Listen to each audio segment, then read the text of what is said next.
Hello guys, welcome back to our channel. तो आगे की कहानी शुरू करने से पहले प्लीज़ हमारे चैनल को सब्सक्राइब करें और नोटिफिकेशन बेल को क्लिक करें ताकि आप हमारी एक भी वीडियो मिस ना करें। तो चलिए शुरू करते हैं आगे की कहानी को। माँ मुझे बस स्टॉप तक छोड़ने आई और तब रोने लगी जब मेरे पसंदीदा बेटे को बस लेकर चली गई। मैंने तब तक उसे हाथ हिलाया जब तक बस मोड़ नहीं मुड़ी।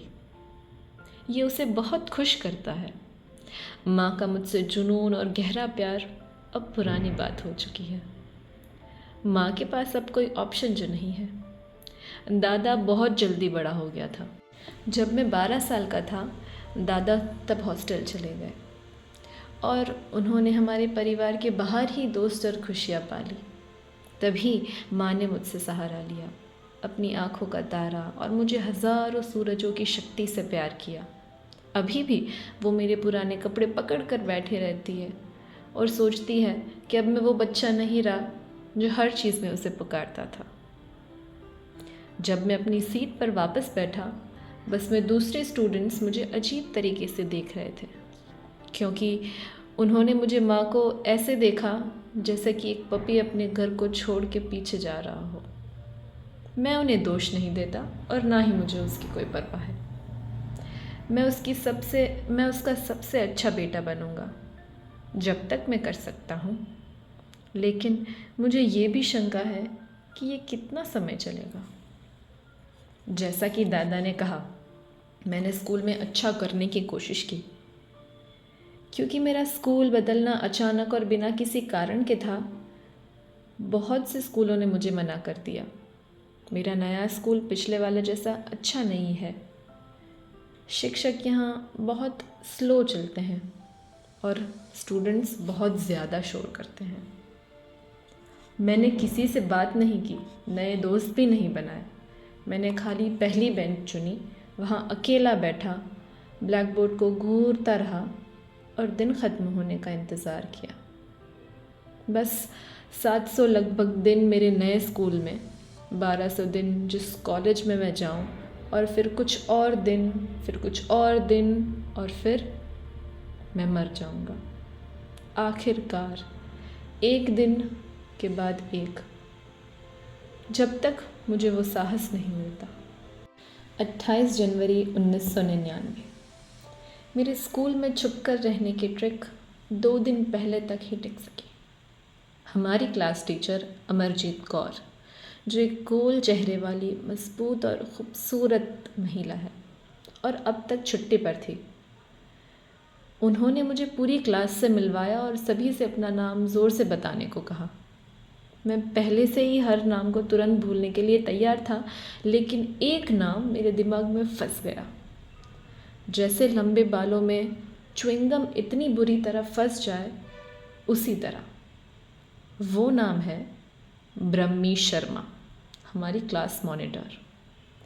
क्लास मॉनिटर जैसी ऊंची कद काठी की होनी चाहिए, वैसे ही वो भी 5 फुट 7 इंच की। वो मार्च पास्ट के इंचार्ज है और टीचर्स की सबसे चहीती भी। जितनी बार मैंने लड़कों को उसे छुपके से देखते हुए देखा है, मुझे लगभग पक्का यकीन है कि उसका लंबा कतार वाला फ़ैन क्लब है। मैंने पहले ही तय कर लिया था कि मैं उस कतार में शामिल नहीं होने वाला हूँ। किसी को पसंद ना करने का एक कारगर तरीका मैंने खोज लिया है। आपको बस उस व्यक्ति में एक कमी ढूंढनी है और फिर अपनी सारी ऊर्जा उसे नापसंद करने में लगा देनी है। अपनी नज़र में एक शीशा लगा ले और उसे उस कमी पर फोकस कर दे। ये एक तिल हो सकता है या टेढ़ी उंगली हो सकती है, ये एक जेंडर हो सकता है, ये एक धर्म या सामाजिक वर्ग भी हो सकता है। धीरे धीरे आप सिर्फ उस कमी को देखेंगे, इंसान को नहीं। ये सभी के साथ काम करता है, सिवाय माँ बाबा और दादा के, जिनसे मैं चाहे जितनी कोशिश कर लूँ नफ़रत नहीं कर सकता। बहुत दिनों से मैं ब्रह्मी में कुछ नफ़रत के लायक चीज़ ढूंढ रहा हूँ। उसके बाल लंबे और शाइनी है और यूजुअली अनटाइडी स्क्रफी पोनीटेल में बंधे हुए होते हैं और बिल्कुल भी नफ़रत के लायक नहीं है। उसका चेहरा बहुत मासूम और एक दो पिंपल के साथ इतना प्यारा लगता है। उसकी बॉडी एक एथलीट की तरह है, परफेक्ट राउंड्स और माउंट्स के साथ। उसका यूनिफॉर्म भी क्लास के अच्छे बच्चों की तरह नीट और टाइडी नहीं होता और वो मुझे बिल्कुल भी इरिटेट नहीं करता। मगर आज मैंने कुछ ऐसा देखा जो फ्लैश लाइट की तरह मेरी आंखों में चमका, और वो था उसकी कलाई, उसकी पतली कलाई। एक बच्चे की ड्राइंग जैसी उसकी कलाई पर काटने के निशान जिग जैग तरीके से बने हुए थे। दिन भर जब भी मैंने उसे देखा मेरी नज़र उसकी कलाई पर ही टिक जाती। ये छोटे छोटे निशान इस बात से साफ संकेत थे कि उसने चाकू या पेपर कटर से अपनी कलाई पर वार किया है। मुझे ये इसीलिए पता है क्योंकि मैंने भी इसे एक ऑप्शन सोचा है, फिल्मों और मैगज़ीन्स में इसे देखा है। वो मौत के करीब रही है, उससे छेड़खानी की है, उसकी धार पर नाच चुकी है, ऊंची इमारत की एज पर चल चुकी है, ट्रेन को इंचों की दूरी से गुजरते हुए देखा है और बच गई है। घर पर माहौल उदास था और ये मेरे लिए अच्छा था। मुझे हंसने की कोशिश नहीं करनी पड़ी। मैं बाबा की तरह ही गुमसुम रह सकता था, दिखा सकता था कि भारतीय क्रिकेट टीम पर का भाग्य मुझे भी प्रभावित करता है। चैनलों पर बार बार चेन्नई के चिदम्बरम स्टेडियम में हरे और सफ़ेद झंडे लहराते पाकिस्तानी पुरुषों की तस्वीरें दिखाई जा रही थी। ऐसा लग रहा था जैसे बल्लेबाजों ने विकेट नहीं बल्कि कश्मीर के हिस्से गंवा दिए हों। बाबा ने तंग आकर चैनल ही बदल दिया। इस चैनल पर एक जली हुई कार की तस्वीर दिखाई जा रही थी और मुझे ये खबर पता थी। पिछले कुछ दिनों से हर न्यूज़ चैनल एक ईसाई मिशनरी और उनके 2 बेटों की हिंदू एक्सट्रीमिस्ट द्वारा जिंदा जलाकर हत्या की खबर दिखा रहा था। बच्चे सिर्फ 10 और 6 साल के थे। मैं तो सोच भी नहीं सकती, माँ ने आह भरते हुए कहा। बाबा बड़बड़ाए, इन ईसाई मिशनरी को यहाँ आना ही नहीं चाहिए। ये लोग यहाँ आते क्यों हैं?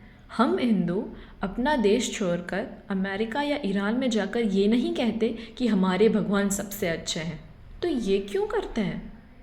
लेकिन इनकी हत्या करना सही नहीं था, दादा ने कहा। लेकिन ध्यान रखना, इसके लिए पैसे विदेशों से आ रहे हैं। ये हमारे देश की पहचान मिटाने की कोशिश है। हमारी पहचान? दादा ने गुस्से में कहा। बाबा, जो मंदिर में नियमित दान दाता है और दुर्गा पूजा की मुखिया है, उन्होंने मेज़ पर जोर से मुक्का मारा। तुम जानते हो कि तुम अपने धर्म का मजाक क्यों उड़ा सकते हो? क्योंकि तुम हिंदू हो। किसी और देश में अपने धर्म और संस्कृति का मजाक उड़ाने की कोशिश करो और देखो कि वो कैसे तुम्हारी जीभ काट देते हैं। हिंदू धर्म का सम्मान करो, जिसने तुम्हें इसे सवाल करने की आज़ादी दी।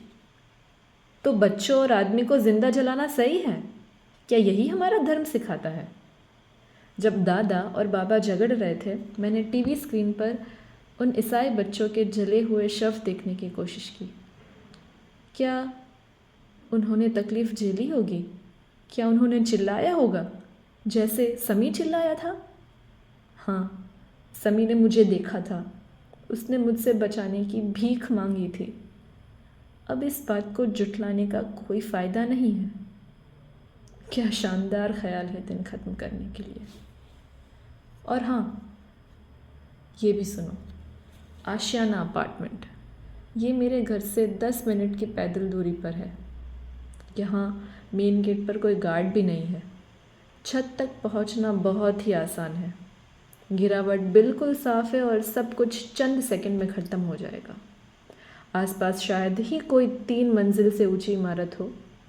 बेवकूफ़ी भरे बिल्डिंग कानून। सुना है मुंबई इससे कहीं बेहतर है। वहाँ हर दूसरी इमारत 6 मंजिल से ऊंची होती है। बस कह रहा हूँ। दोस्तों, आज के लिए बस इतना ही। कल फिर मिलते हैं आगे की कहानी सुनने के लिए। तब तक के लिए अपना ध्यान रखें। बाय।